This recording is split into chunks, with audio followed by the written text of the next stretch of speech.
오늘 코로나19 상황 두 분과 함께 짚어보겠습니다. 김경우 인제대 서울백병원 교수, 최진봉 성공회대 교수 모셨습니다. 어서 오십시오. 네, 안녕하세요. 네, 528명 늘었습니다. 일주일 만에 다시 500명대로 내려오긴 했습니다만 아직 화요일이라서 주말 검사 건수 영향이 남아있다고 당연히 봐야 되겠죠. 교수님 어떻습니까? 네, 그렇습니다. 어제도 일시적으로 확진자가 늘었는데 산발적으로 10명에서 20명 소규모 집단 감염이지만 그러니까 여러 개 생기니까 금방 확진자 수가 늘어나는데 이런 사태가 언제든지 우리가 전국적으로 산발적으로 못 찾아낸 소규모 감염이 10명, 20명씩 나중에 발견이 되면은 우리가 작년 겨울과 같은 3차 대유행을 맞이할 수가 있겠고 확진자가 늘어날 때 우리가 단계 격상을 한다고 해도 단계 격상이 충분히 확산세를 따라가지 못해서 통제하지 못하는 수준이 되면은 또 작년과 같은 그런 대유행이 또 일어날 수가 있기 때문에 지금은 특히 이제 겨울이라는 변수가 3차 유행의 어떤 큰 문제였다면 지금 이제 변이 바이러스 확산에 의한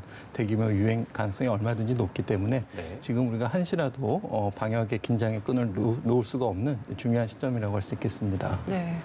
지금 말씀하신 대로 방역의 긴장의 끈을 놓을 수 없는 상황인데 날이 풀리면서 모임을 가지시는 분들 그리고 여행 가는 분들이 상당히 늘고 있습니다. 근데 여기에 또 개별 접촉을 통한 감염 비율이 상당히 많이 올라갔더라고요. 지금 8월 이후 최고치인 46%를 기록한 상황입니다. 지금 이런 상황에서는 가장 중요한 방역 대책을 어떤 걸 꼽을 수 있을까요? 결국은 기본으로 저는 돌아가야 된다고 생각해요. 개별 접촉이라고 하는 것은 평상시에 알고 있거나 만나는 사람에도 경계를 푸는 거거든요. 그런데 코로나라고 하는 것이 친하니까 잘 알고 있으니까 가까우니까 피해가는 게 아니거든요, 결코. 언제 어디서 어떤 사람에게 걸렸을지 모르는 거고 어느 시점에서 전염이 될지 모르는 상황입니다. 그러면 결국 기본적으로 우리가 늘 지켰던 거 손 씻기, 손 소독, 그다음에 마스크 착용이라고 하는 기본적인 어떤 방역 대책을 세우는 게 그걸 지키는 게 저는 제일 중요하다고 생각해요. 다른 어떤 것보다. 특히 이렇게 개인적 접촉을 통한 감염 비율이 높아진다고 하는 것은요. 우리가 늘 만나는 회사에서든 회사 동료든 가정에서든 친척이든 또 아는 분들, 지인들 만날 때는 사실 마스크 그냥 쉽게 벗어버리잖아요. 근데 이런 습관들이 결국은 이런 접촉률이 늘어나면서 확산세에 영향을 미치는 정도 작용한다고 저는 생각합니다. 그래서 기본으로 다시 돌아가야 된다. 우리는 개인 방역 이게 철저히 지켜져야만 앞으로 이런 확산을 막을 수 있다고 저는 생각을 합니다. 그래서 이게 서로에게 또 그런 부분이에요. 우리 대한민국 문화 중에 그런 게 있잖아요. 가까운 사람하고 같이 마스크를 쓰는 것에 대한 어떤 예의 없다고 느껴지는 부분, 불편하고 느껴지는 부분이 있어요, 분명히. 그렇다 하더라도 지금은 코로나 상황이기 때문에 서로가 주의하고 조심할 필요가 있다. 그런 차원에서 본다고 하면 가능한 한 기본 방역 수칙을 지키는 것이 가장 중요하다고 저는 봐요. 현재 우리가 하고 있는 사회적 거리두기 단계를 높이는 거나 이 방안보다는 기본적으로 지금 개인 접촉을 통한 집단 감염보다는 이런 감염 비율이 높다고 하는 것은 결국 우리 일상생활에서 우리가 조금 느슨해지고 경계를 푸는 부분이 결국 영향을 미쳤다고 보기 때문에 개인 방역을 더 철저히 지키는 것이 가장 중요하다. 그렇게 생각을 합니다. 기본으로 돌아가자라는 말씀 다시 주셨고요. 정부는 다음 주부터 3주간 적용할 사회적 거리두기 조정안을 오는 21일에 발표합니다. 3일 뒤에 발표하게 되는데요. 재연장이 될 것이다 이런 관측이 좀 지배적인 상황인 것 같습니다만 또 모르는 거니까요. 어떤 방향이 돼야 한다고 보시는지 교수님께서는? 네, 지금은 절대로 이제 어떤 확진자 수가 정체성에 일단 좀 감소하는 것 같다고 해서 사회적 거리두기를 완화할 수 없는 굉장히 좀 위험한 시기인데요. 우리가 이제 사회적 개편안을 일부 시범 지역에서 이제 적용해봤는데 일부 지역에서는 오히려 확진자 수가 늘어나고 그런 양상을 봤을 때 그것이 언제든지 우리 전국적으로 확대될 가능성이 있겠고 지금 준비하고 있는 개편안 같은 경우에는 2, 3월 달에 만들어졌는데 그때는 아직까지 우리나라 국내에 변이 바이러스 유행이 그렇게 높지 않을 것으로 예상이 됐었던 시절이었는데 지금은 변이 바이러스 유행이 오늘 발표에도 보니까 국내에서는 거의 23% 그리고 이제 해외 입국자분들은 대부분이 변이 바이러스에 감염될 정도로 좀 전 세계적으로도 변이 바이러스 유행이 높기 때문에 언제든지 우리가 사회적 거리두기를 조금이라도 느슨하게 했을 때는 언제든지 변이 바이러스 특히 이제 변이 바이러스에 의한 전파력이 높고 또 게다가 일부는 치명률까지 높고 또 일부 바이러스는 어떤 우리 항체라든지 백신에 대한 효과가 조금 떨어질 가능성이 있는 그런 변이 바이러스도 많기 때문에 우리가 조금이라도 사회적 거리두기를 좀 느슨하게 할 수가 없는 상황이고요. 지금은 우리가 이제 그동안의 어떤 다중이용 시설, 특히 이제 소상공인분들의 어떤 생계 시설 이런 것들에 대한 어떤 운영 제한이나 집합 금지 이런 것들을 쓸 수 있는 것이 굉장히 좀 제한적이기 때문에 지금 하고 있는 어떤 사회적 거리두기 조치가 좀 최대의 어떤 조치라고 보이기 때문에 지금 하고 있는 조치를 최대한 지키고 특히 현장에서 방역수칙 이행률을 높이는 노력들이 더 필요하시겠고요. 말씀하신 것처럼 지금 사적인 모임을 통한 접촉 감염이 많기 때문에 조금만 우리가 조금 사적인 모임이라든지 이런 것들을 조금 연기하고 조금 취소하고 이런 노력들이 조금 더 필요하시겠습니다. 네. 그리고 7월부터 시행될 그 새로운 거리두기 개편안이요. 전남에서는 일단 시범 사업이 진행이 되고 있었잖아요. 그랬었죠. 안정적으로 잘 운영이 됐습니까? 아닙니다. 이게 문제가 되는 게 뭐냐면 전남 지역의 여수, 순천, 광양, 공흥 여기서 집단 감염이 또 일어났어요. 그래서 지금은 다시 2단계로 올렸습니다. 지금 네. 전남 같은 경우에. 그래서 전남 같은 경우에 시범적으로 1단계를 시행을 했었거든요. 근데 이게 잘 됐으면 다행인데 안타깝게도 지금 전남 지역의 곳곳에서 집단 감염이 발생을 하면서 단계가 다시 올라갔어요. 예. 그래서 지금 현재 전남에서 시행했던 이 어떤 1단계 시범 사업이 전국으로 확산되기는 한계가 있다고 보여집니다.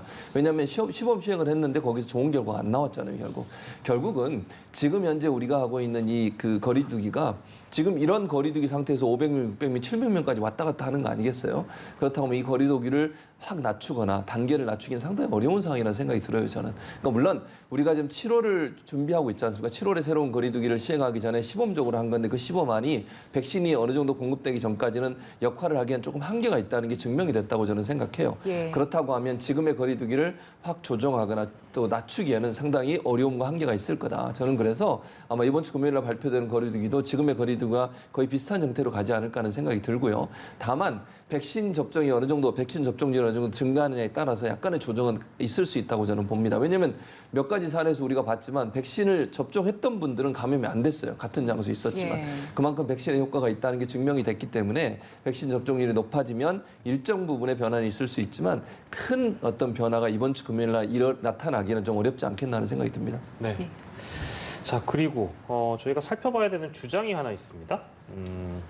화이자 맞은 사람은 괌 여행 갈 수 있고 아스트라제네카 맞은 사람은 못 간다. 이 주장을 하신 분이 의사 출신이신데요. 박인숙 전 의원입니다. 이 주장은 사실입니까, 교수님? 네, 일단 그 미국에서 권고하고 있는 해외 여행자의 어떤 입국 출입국 관리 기준 이것을 좀 봐야 되는데요. 네. 일단은 결론적으로 말씀드리면 갈 수는 있습니다. 갈 수는 있는데 예. 갔을 때 이제 격리를 어떻게 할 것이냐 적용이 달라질 수가 있는 부분인데요. 예. 이 부분도 조금 추가적인 확인이 필요한데 일단 미국에서는 이제 어떤 해외 출입 관리 기준을 백신을 맞은 사람과 맞지 않은 사람을 이제 구별해 놓고 있고, 예. 백신을 맞은 사람이든 안 맞은 사람이든 들어올 때는 3일 이내에 PCR 음성 확인서 발급받은 PCR 음성 확인서를 지참해야 되고 또 귀국해서도 3일에서 5일 이내에 PCR 검사를 한 번 더 해야 되고 네네. 백신 맞은 사람들도요. 근데 차이점은 백신을 안 맞은 사람들은 7일간 자가격리를 하셔야 되고 백신을 맞으신 분들은 자가격리를 하지 않아도 되는 그런 차이점이 있겠는데요. 네네. 여기서 이제 백신을 맞은 사람들이라는 기준을 이제 그 해당되는 백신을 지금 미국에서 일반적으로 CDC에서 공표하기로는 미국에서 승인을 한 백신, 그러니까 지금 뭐 세 가지, 예. 모더나, 파이자, 존슨앤존슨 이 세 가지가 돼 있고, 그다음에 추가적으로 이제 WHO에서 승인한 백신으로 이제 정의를 해놨는데, 네네. 근데 이것이 이제 CDC 연방 정부에서 이제 일반적으로 공고하는 것이고 각 주정부별로, 각 지역별로 그 차이가 있을 수가 있습니다. 미국이 워낙 넓기 때문에. 예. 그래서 아마 지금 각 지역별로 어떤 백신의 차이가 있는지 확인은 해봐야 되겠지만 일단 공식적으로는 미국에서 승인한 백신 그리고 세계보건기구에서 승인한 백신을 맞으신 분들은 우리가 이제 접종 완료자로 해서 PCR 검사는 해야 되지만 자가격리는 면제하는 이제 그런 조건을 발표한 것이기 때문에 예. 가실 수는 있는데 이제 자가격리를 이제 하느냐 안 하느냐 그것의 차이는 있을 수가 있겠고 괌에서 이제 아스트라제네카 백신 접종 완료자 그 2번 접종을 하시고 2주가 지난 분들을 예.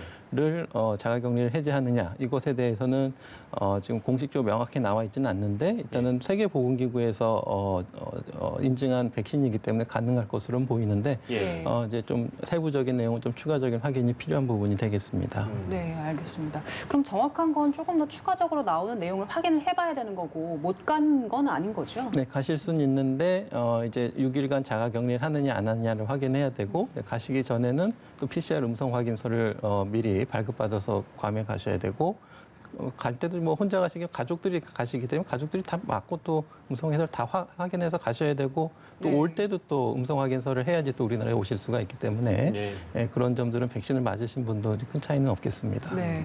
지금 정부에서는 이런 논란에 대해서 일단 확실히 입장을 했습니다. 입국 금지하는 나라는 없다. 아스트라제네카 맞았다고 못 가는 나라는 없다. 이렇게 네. 밝힌 상황인데 그렇죠. 정부 입장에 대해서 조금 더 자세하게 짚어주시죠. 네, 지금 말씀하신 것처럼 아스트라제네카 접종했다고 해서 입국을 금지하는 나라 없다는 거예요. 그게 명확한 팩트입니다. 예. 문제가 되는 건 이 글을 처음 올린 분이 누구냐면 박인숙 전 미래통합당, 지금 이제 국민의힘의 전신이죠. 그 의원이에요. 이분 또 의사 출신이에요. 이 의사 출신의 이제 전 국회의원이었으니 이분이 쓴 그 SNS 글을 또 언론이 받아서 기사화하고 예. 이러다 보니까 일파만파 지금 퍼져나간 거 아닙니까? 예. 저는 이런 행동을 하시면 안 된다고 생각해요. 전직 의원이고 의사 출신이시면 좀 팩트 체크하시고, 왜냐하면 이분이 의사 출신에서 전직 의원이기 때문에 어떤 말을 하게 되면 이게 사람들이 믿게 되잖아요. 예. 근데 사실이 아닌 내용을 저렇게 퍼뜨리시면 결국 아스트라제네카에 대해서, 그렇지 않아도 언론에서 아스트라제네카에 대한 부정적인 얘기들을 너무 많이 보도하다 보니까 접종을 회피하고 안 하시는 분이 점점 늘어나고 있잖아요. 이런 일까지 발생하면 이렇게 사실이 아닌 내용을 가지고 글을 쓰시고 이게 또 보도되면 결국은 사람들은 아스트라제네카를 더 안 맞으려고 하지 않겠습니까? 이게 국민의 안전을 위해서 뭐가 중요한지 저는 이해가 안 됩니다. 이런 행동하시면 안 된다는 생각이 들고요. 명확하게 말씀드리면 미국 같은 경우에, 물론 김경우 교수님 잘 설명해 주셨는데 주마다 약간의 차이가 있지만 괌을 예를 들면 예. 괌 같은 경우에 자가격리를 해야 되는 그룹과 해야 되지 않는 그룹이 있어요. 예. 그런데 화이자나 모더나, 얀센, 미국에서 생산된 백신을 맞은 사람은 자가격리가 면제가 됩니다. 그러니까 입국은 하는 건 다 둘 다 상관없어요. 아스트라제네카를 맞은 분이든 화이자를 맞은 분이든 입국은 다 가능한데 자가격리를 하느냐 안 하느냐의 문제예요. 그러니까 아스트라제네카는 미국에서 생산된 백신이 아니고 영국에서 생산된 백신이기 때문에 미국 정부가 6일에서 7일 정도 격리를 하도록 의무하고 있습니다. 다만 예. 격리가 끝나고 음성이 나오면 해제를 하게 돼서 자가격리를. 예. 그 규정만 다른 거예요. 그러니까 입국이 안 된다, 이건 거짓말이고요. 잘못된 말이고요. 예. 입국은 가능한데 자가격리를 해야 되는 거예요. 거기서 차이가 있는 것이고, 자가격리 후에 음성하면 해제가 되는 것이고요. 지금 현재 우리나라 외교부가 아스트라제네카 백신 맞은 사람의 자가격리 하고 있는 이 사항 좀 바꿔달라고 협의를 하고 있어요. 괌 예. 정부와. 그래서 괌하고 협의가 되면 우리나라에서 괌으로 가시는 분들도 예. 나중에는 격리도 면제 받을 수 있는데 현재까지는 6, 7일 격리를 해야 된다. 이게 차이점이지 예. 입국 자체가 불가능하다 이렇게 얘기하시는 것은 잘못된 정보입니다. 예.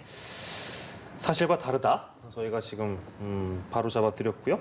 자, 그리고 사례를 좀 만나보겠습니다. 오리온에서 인도 공장으로 출장을 보낸 직원이 한 명 사망하는 사건이 발생했습니다. 사망 후에 이제 확진 판정을 받았고, 앞서서 자가 진단 키트를 해봤는데 음성이 나왔다는 거죠. 그래서 진단 검사를 따로 받지 않았다.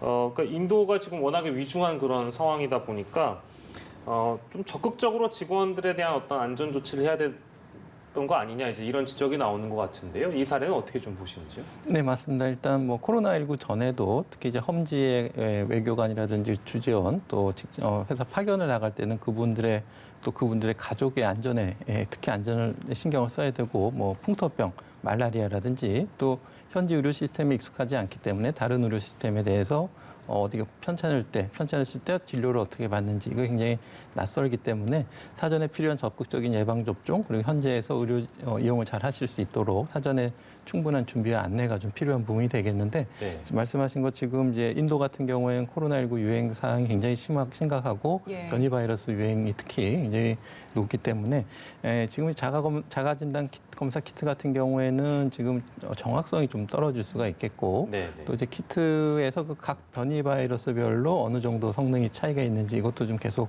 연구 중인데, 이제 변이 바이러스별로 이제 어떤 검사율이 좀 떨어질 수가 있기 때문에 거기에 대한 충분한 검증이 좀 필요한 부분이 되겠고, 우리나라에서도 이제 증상이 있는데 자가검사에서 음성이 나오신 분들은 이제 가짜 음성, 위음성일 수도 있기 때문에 빨리 일단 검사를 하시더라도 음성을 믿지 말고 추가적으로 PCR 확진 검사를 받도록, 증상이 있으신 분들은 그렇게 권고가 되고 있기 때문에. 네. 근데 지금 인도 같은 상황에서도 인도에서 이제 어느 지역을 가셨느냐에 따라 좀 차이는 있겠지만은 좀 적극적으로 좀 사전에 준비를 하고 국내에서 미리 예방 접종을 맞고 가시거나 아니면 현지에서 좀 예방 접종을 맞으실 수 있도록 예. 좀 적극적으로 좀 지원을 했어야 하는 부분이 예. 좀 아쉬운 부분이 될 것 같고요.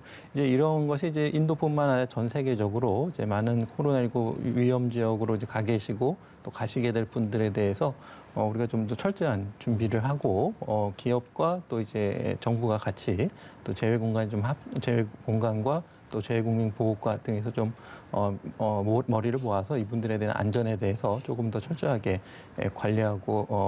관리하는 노력들이 좀 필요할 것 같습니다. 네.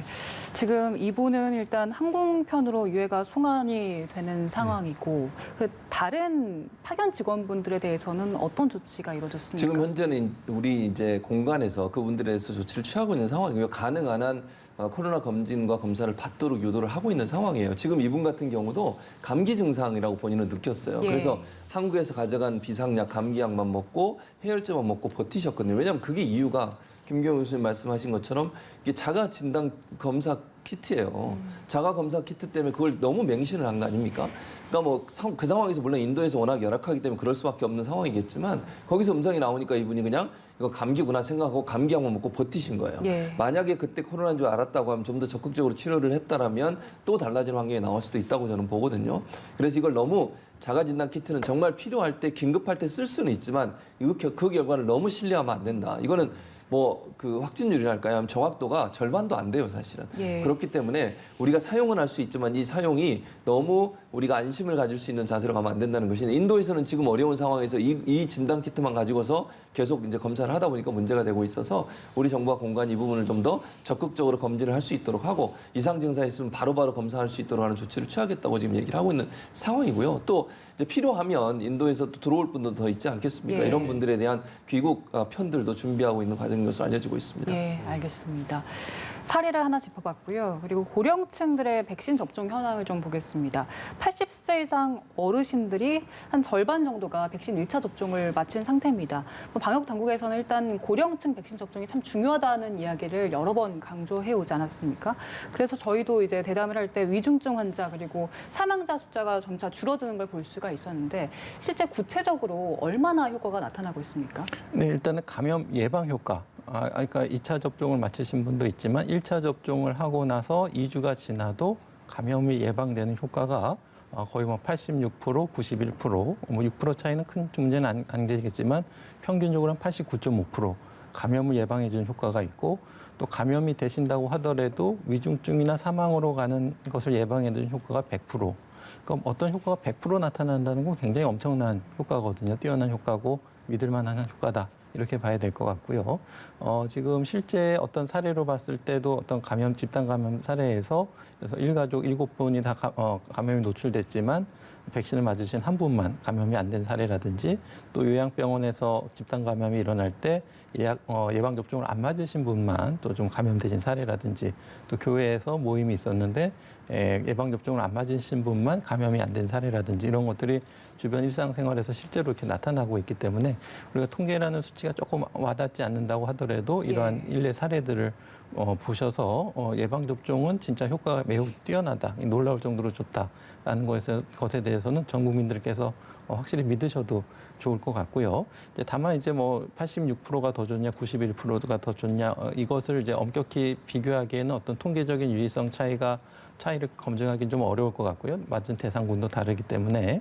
그리고 이제 뭐 6%의 차이가 진짜 큰 차이가 어느 정도 나타나는지는 그게 중요하지 않을 수가 있기 때문에 어떤 백신의 우열을 가리시는 것보다는 지금 빨리 맞으시는 것이 좋겠고 절반 이상이 맞으신 것은 또 반대로 말하면 아직도 좀 못 맞으신 분들이 계시기 때문에 지금 기다리고 계신 분들도 그때까지 좀 안전하게 감염을 예방하시면서 예방접종을 하시고 아직 예방접종을 결정하지 못하셨던 분들도 빨리 신청하시면은 추가로 맞으실 수가 있으니까 대부분 주변에 물어보시면 맞고서 뭐 괜찮다, 아무 이상 없다, 맞을만 하다 이렇게 응답하시는 분들이 많으실 거거든요. 그래서 맞으신 분들한테 한번 어땠는지 물어보시고 적극적으로 좀 예방접종에 참여해 주시는 노력들이 좀 필요하시겠습니다. 예, 알겠습니다. 그럼 예방접종 효과에 대해서 저희가 충분히 말씀드린 것 같은데 이거는 저희가 가능하면 사실 그 코로나19 상황 짚을 때마다 매일 좀 질문을 드려봤으면 좋을 것 같아요. 왜냐하면 정부도 그렇고 집단 면역을 위해서 가장 중요한 이 첫걸음이라는 것은